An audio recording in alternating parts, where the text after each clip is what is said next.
Have you ever really wondered how an AI, learns?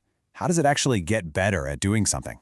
Well, a huge part of it comes down to this really elegant and, believe it or not, super intuitive idea called gradient descent. And to get our heads around it, let's just start with a little thought experiment. Okay, I want you to picture this. You're standing on top of a huge mountain, and it's pitch black. I mean, you literally cannot see your hand in front of your face. Your goal is simple. Get down to the valley below where it's safe. You've got no map, no phone, no flashlight, nothing. All you have is the ground right beneath your feet. So what do? What's your first move? How on earth do you even start to figure out which way is down? Yeah, exactly. You'd probably start shuffling your feet around, right? You'd try to feel the ground. Which way is it tilting? Is this way steeper? Is that way flatter? And that very simple, intuitive action, that is the absolute key to this whole thing. Okay, so that feeling, that sense of the slope under your feet, well, in the world of math and AI, that has a special name. And that name is the star of our show today. It's called the gradient.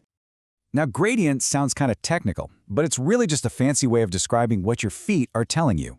It's a piece of information that tells you two things: which direction the slope is going and exactly how steep it is, but only for the tiny spot where you're standing.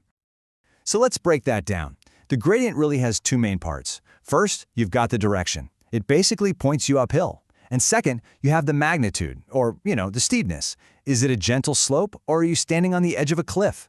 The gradient tells you both. So, why are we talking about mountains and feeling around in the dark?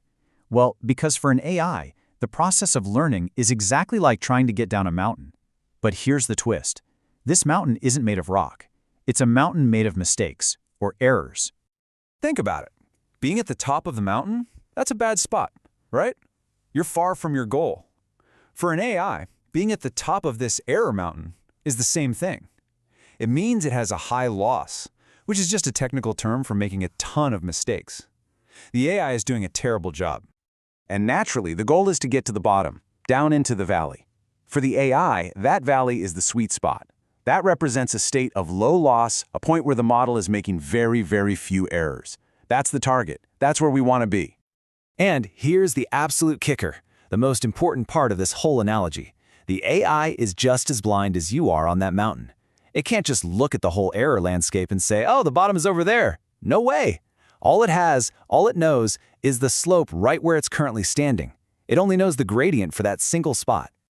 Okay, so it knows the slope. So what? How does it actually move? Well, the strategy is, honestly, it's brilliant in its simplicity. You just do the opposite of what the gradient tells you. Now, in AI, the model's position on this error mountain is set by something called its weights. The easiest way to think about weights is as all the little internal knobs and dials that the AI can tune. So to take a step, to actually move down the mountain, we have to tweak those knobs. We have to change the weights. So here's the simple rule for turning those knobs. Remember how the gradient points uphill? Well, we want to go downhill, so we just move in the opposite direction. If the gradient is positive, meaning the slope is going up, we do the opposite and we decrease the weight. We nudge the knob down. If the gradient is negative, we still do the opposite of that direction, which means we increase the weight. The rule is always the same. Just move against the gradient. All right, so we've taken one step. That's great, but we're not at the bottom of the valley yet, not by a long shot. Getting there is a journey, and it's all about taking one little step after another, again and again and again. And this right here, this is the learning loop. This is the whole process. First, the AI calculates the gradient right where it is. Second, it takes a little step in the opposite direction by tweaking its weights. Third, it lands in a new spot, hopefully a little lower down the mountain. And then, it just repeats.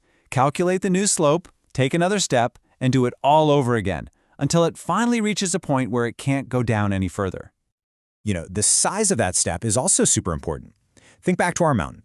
If you're on a really steep part, you can probably take a pretty big, confident step because you know for sure which way is down. But if the ground is almost flat, you're going to take a tiny, careful step, right?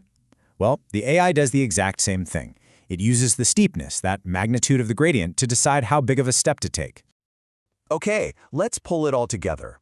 Let's recap this whole journey, from the top of that error mountain all the way down to the valley of success.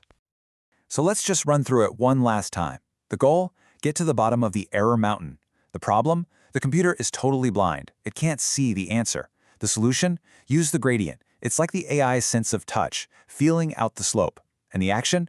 Always, always, always move in the opposite direction of the gradient to go downhill. That's it. That's the elegant, simple idea that powers so much of how AI learns today.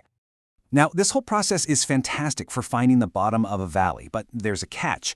What if the landscape isn't just one perfect mountain and one single valley? What if it's a whole mountain range with lots of little dips and smaller valleys all over the place?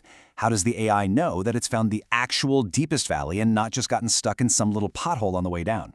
And that, well, that's one of the biggest challenges in AI, and it's what researchers are tackling right now.